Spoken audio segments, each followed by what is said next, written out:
բազմաթիվ գրավոր դիմում առաջարկներ ներկայացրել են կառավարությանը, ներկայացրել ենք սոցիալ-նախարարությանը, պարբերաբար մենք ահազանգում ենք, որ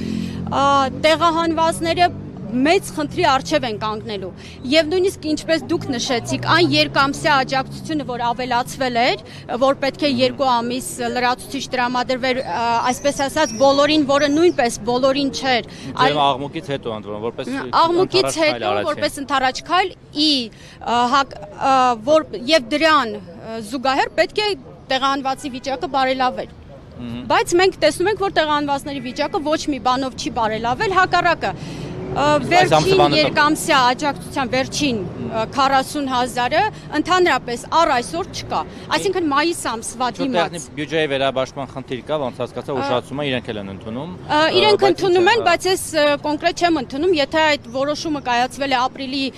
վերջին, ապա բյուջեի վերաբաշխումը նույնպես կարող էր կատարվել մայիս ամսվա ընթացքում, չգիտեմ պետական ընթացակարգերը, բայց ես հասկանում եմ սովորական մարդու խնդիրը։ Սովորական մարդու համար հետաքրքիր չէ բյուջեն երբ են վերաբաշխում, երբ են ով է դերաբաշխողը եւ այլն։ Մի բան էլ հիմա հուլիսի 1-ից այդ երկամսյա հավելյալ ժամկետը, որ ընդառաջ են գնացել, ավարտվել է, ճիշտ է։ Հունիսի 1-ից այլևս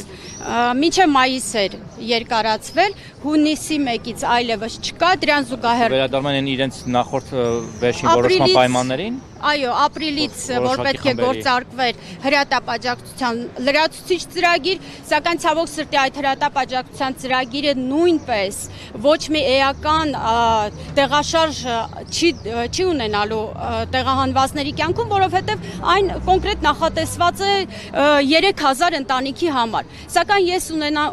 ունեմ բազմաթիվ փաստեր, որ այդ ծրագիրը լրացրել են գրեթե բոլոր տեղահանված ընտանիքները։ Այսինքն սա ինչ ցուցիչ է, սա ցուցիչ է, որ տեղահանված բոլոր ընտանիքները այն գրեթե 100,000-ը, ովքեր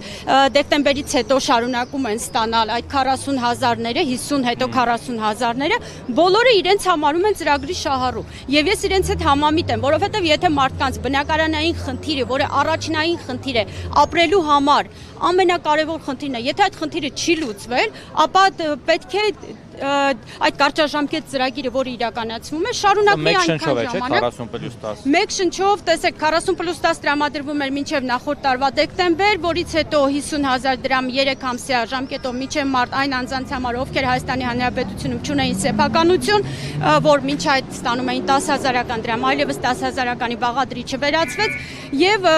այդ 50,000-ը արդեն մարտից հետո դարձավ 40,000։ Ես ուղղակի չեմ հասկանում Հայաստանի Հանրապետության սոցիալ-տնտեսական կյանքում ինչպիսի դրական տեղաշարժեր են կատարվում, որոնք այդպիսի մեծ ազդեցություն են ունենում տեղահանվածների կյանքի վրա, որ այդ 50,000-ները այդպես աստիճանական նվազումով 40,000 իմիջիայլոց հուլիսի 1-ից արդեն պետք է դառնա 30,000 դրամ։ Հիմա եթե զուգահեռ անցկացնենք, այսօր բնակարանային անշարժ գույքի շուկայում ահավոր վիճակ է։ Մենք շատ լավ գիտենք ինչ տեղի ունեցավ 22 թվականին, երբ Ռուսաստանից մեծ ներհոսք սկսվեց Հայաստանի Հանրապետություն պայմանավորված ռուս-ուկրաինական ստեղծված իրավիճակով։ Հիմա մենք արդեն հարավային սահմանից ունենք ներհոսք, իհարկե կարող է այդ թվերը դեռևս մտահոգիչ չլինեն, սակայն իրականությունն արդեն իսկ մտահոգիչ է, որովհետև անշարժ գույքի շուկայում արդեն իսկ մենք տեսնում ենք թռիչքաձև բարձրացումներ եւ մենք դրան զուգահեռ տեսնում ենք, որ տեղահանված հայրենակիցները դարձել են խոցելի։ Մի բան էլ հասկանանք։ Հիմա շարունակեմ դարձել են խոցելի, որովհետև արդեն ի հայտ են գալիս ավելի վճարունակ բնակարան վարձակալողներ, որոնք ավելի այս պահին վճարունակ են եւ նրանց իհարկե բնակարանների տերերը արդեն իսկ զգուշացնում են, որ եթե այս ուշացումները շարունակվեն, ապա հնարավոր է, որ ձայնս ջուրը կմոտեցնեք, որ խնդրեմ։ Ես օրինակ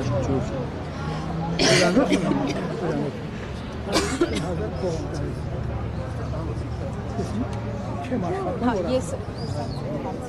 Բացը կառավարությունը։ Լավ, ոնց որ Պետրոսյան մեկ էլ թվի մասին, պաշտոնական թիվ չկա, թե քանիսն են զրկվել ու քանի հազար արցախցի սոցիալական աջակցության ծրագրից մոտավոր ունեն։ Մոտավոր թվեր ասեմ, որ 50%-ից ավելին հաստատապես չի շարունակելու ստանալ։ Իսկ եթե այսօր ունենք 100,000, գրեթե 100,000, 99,000+, ապա պարզ է, որ Դրա կեսը եթե չստանա, արդեն իսկ մեծ խնդիր է լինելու։ Եվ ես շարունակեմ իմ միտքը, որ այո, տարբեր ներհոսքերը նաև նպաստում են, որպեսզի տեղահանվածներին ստիպեն կամ պարտադրեն, որ կամ ժամանակին վճարեն իրենց բնակարանների վարձերը, կամ էլ ազատեն բնակարանները, որպեսզի ավելի վճարունակ մարդիկ կան, իրենք ավելի նախընտրելի են եւ հենց իրենք արդեն իրենց բնակարաններից կօգտվեն։ Մի բան էլ ես չլսեցի, որքանով է հիմա կրճատվում շահառուների թիվը եւ ոնց հասկացա մայիս ամսվանը չեք ստացել 40 օր ուշացել են։ Մայիս ամսվանը դեռևս մայիս ամսվա բնակվարձերը դեռևս մարդիկ չեն ստացել, իսկ ինչպես գիտենք Հայաստանի Հանրապետությունում ընդունված է, որ պետք է կանխավճարով բնակվարձը տրամադրեն եւ մարդիկ ապրեն տվյալ ամսվա համար։ Այսինքն մայիս ամսվա գումարները մարդկանց մեծ մասը արդեն իսկ կամ վարկ է վերցրել, կամ պարտք է վերցրել, ով ինչպես կարողացել է եւ հիմա փաստացի խնդրի առջև են կանգնել։ Ու նաեւ դրան զուգահեռ բնակարան տրամադրողները արդեն նրանց մեջ տեսնում են խնդիր։ Եթե այսօր չի կարող վճարել ունենալով, որ հետո ստանալու է, վաղը եթե այդ ստանալու հանգամանքը չլինի, ընդհանրապես հնարավոր է ասեն ազատեք բնակարանները։ Տեսեք, աշխատանքի եւ սոցիալական հարցերի նախարարությանը որ հարցում է, իրանք sense մի ամբողջ ցանկ են ներկայացնում, թե ինչ հրաշալի ծրագրեր են իրականացնում Արցախից, իսկ իրենց խոսքերով ԼՂ-ից բռնի տեղահանված մեր հայրենակիցների համար։ Այդ օրինակ այդ ծրագրերից մեկն է, որ, չգիտեմ, ձեզ աշխատանքով են ապահովում, ինչ որ ներգրավում են ինչ որ տարբեր ընկերություններ աշխատանքի, նաև բնակարանային ապահովման ծրագրեր են իրականացում արտոնյալ վարկեր։ Դուք այս ամեն ինչից օգտվում եք եւ սրանք ռեալ են թե ոչ։ Կան օրինակ ձեր շրջապատում մարդիկ, որոնք սոցիալ նախարարության ջանքերով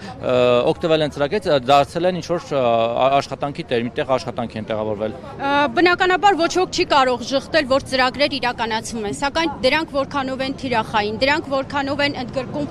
շատ լայն խմբերի։ Ահա դրանք են հարցերը, այսինքն կառավարությունը սոցիալ նախարարությունը ներկայացնում է, որ մենք ավելի շատ ներկայացնում ենք կատարված աշխատանք, քան ունենք փաստացի թվեր։ Այսինքն, եթե իրականացվում է զբաղվածության ծրագիր, տարբերակելով օրինակ 20 թվականի եւ 23 թվականի տեղահանվածների, սա ցույց է տալիս, որ բոլոր ծրագրերի հիմքում ընկած են մի շարք պայմաններ։ Եվ այդ պայմանների պատճառով բազմաթիվ տեղահանվածներ զրկված են ծրագրերից օգտվելուց։